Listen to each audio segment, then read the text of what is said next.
I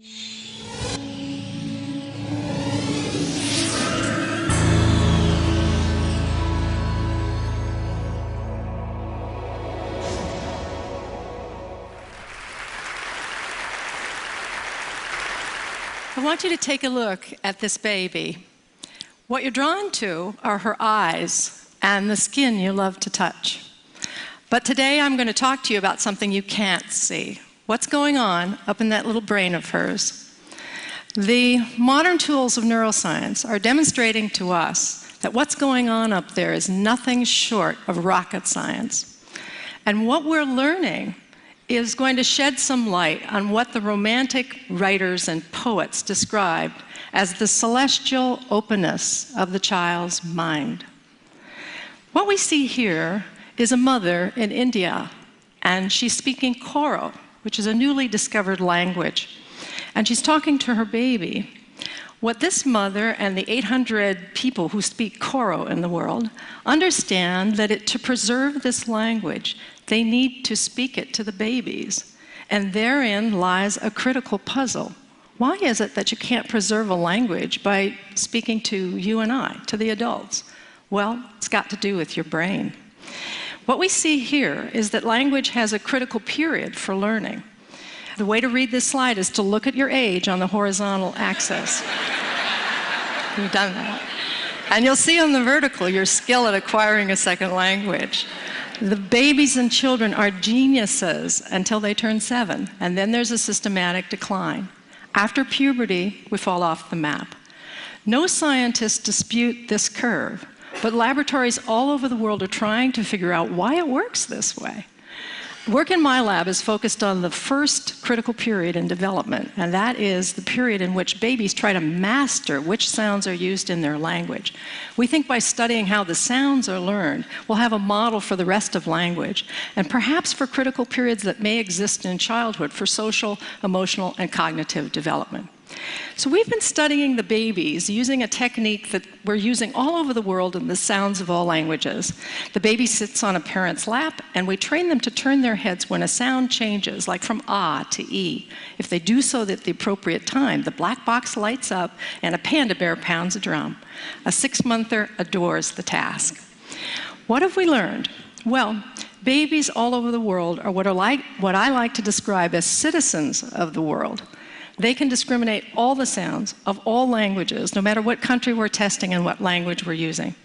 And that's remarkable because you and I can't do that. We're culture-bound listeners. We can discriminate the sounds of our own language, but not those of foreign languages. So the question arises, when do those citizens of the world turn into the language-bound listeners that we are? And the answer? Before their first birthdays. What you see here is performance on that head turn task for babies tested in Tokyo and in the United States, here in Seattle, as they listen to ra and la, sounds important to English but not to Japanese. So at 6 to 8 months, the babies are totally equivalent. 2 months later, something incredible occurs. The babies in the United States are getting a lot better. The babies in Japan are getting a lot worse, but both of those groups of babies are preparing for exactly the language that they're going to learn. So the question is, what's happening during this critical 2-month period? This is the critical period for sound development, but what's going on up there? So there are 2 things going on. The first is that the babies are listening intently to us, and they're taking statistics as they listen to us talk. They're taking statistics. So listen to 2 mothers speaking motherese, the universal language we use when we talk to kids. First in English and then in Japanese. I love your big blue eyes. So pretty and nice. うわー、大きな茶色いお目目。そして綺麗な黒い髪。 During the production of speech, when babies listen, what they're doing is taking statistics on the language that they hear. And those distributions grow. And what we've learned is that babies are sensitive to the statistics, and the statistics of Japanese and English are very, very different. English has a lot of R's and L's, the distribution shows, and the distribution of Japanese is totally different, where we see a group of intermediate sounds, which is known as the Japanese R. So babies absorb the statistics of the language, and it changes their brains. It changes them from the citizens of the world to the culture-bound listeners that we are. But we as adults are no longer absorbing those statistics. We're governed by the representations in memory that were formed early in development. So what we're seeing here is changing our models of what the critical period is about. We're arguing from a mathematical standpoint that the learning of language material may slow down when our distribution is stabilized. It's raising lots of questions about bilingual people. Bilinguals must keep two sets of statistics in mind at once and flip between them, one after the other, depending on who they're speaking to.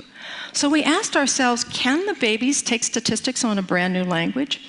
And we tested this by exposing American babies who'd never heard a second language to Mandarin for the first time during the critical period.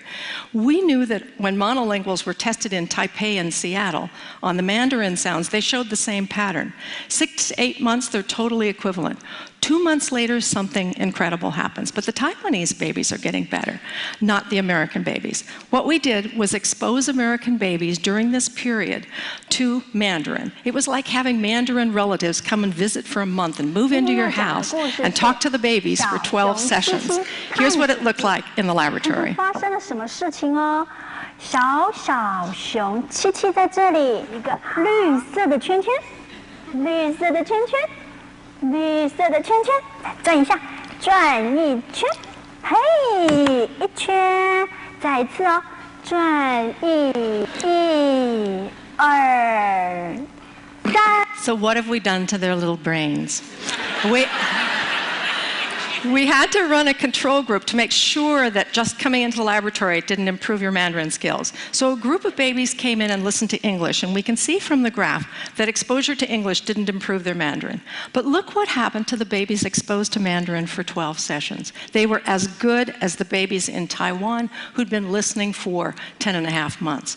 What it demonstrated is that babies take statistics on a new language. Whatever you put in front of them, they'll take statistics on. But we wondered what role the human being played in this learning exercise. So we ran another group of babies in which the kids get the same dosage, the same 12 sessions, but over a television set. And another group of babies who had just audio exposure and looked at a teddy bear on the screen. What did we do to their brains? What you see here is the audio result, no learning whatsoever, and the video result. No learning whatsoever. It takes a human being for babies to take their statistics. The social brain is controlling when the babies are taking their statistics. We want to get inside the brain and see this thing happening as babies are in front of televisions as opposed to in front of human beings. Thankfully, we have a new machine, magnetoencephalography, that allows us to do this. It looks like a hairdryer from Mars, but it's completely safe, completely non-invasive, and silent. We're looking at millimeter accuracy with regard to spatial and millisecond accuracy using 306 squids. These are superconducting quantum interference devices to pick up the magnetic fields that change as we do our thinking. We're the first in the world to record babies in an MEG machine while they are learning. So this is little Emma. She's a 6-monther, and she's listening to various languages in the earphones that are in her ears. You can see she can move around. We're tracking her head with little pellets in a cap, so she's free to move, completely unconstrained. It's a technical tour de force. What are we seeing? We're seeing the baby brain as the baby hears a word in her language. The auditory areas light up, and then subsequently areas surrounding it that we think are related to coherence, getting the brain coordinated with its different areas, and causality, one brain area causing another to activate.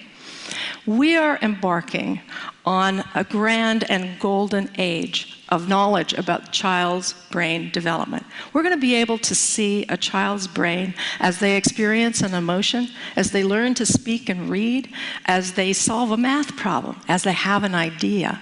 And we're going to be able to invent brain-based interventions for children who have difficulty learning. just as the poets and writers described. We're going to be able to see, I think, that wondrous openness, utter and complete openness of the mind of a child. In investigating the child's brain, we're going to uncover deep truths about what it means to be human. And in the process, we may be able to help keep our own minds open to learning for our entire lives. Thank you.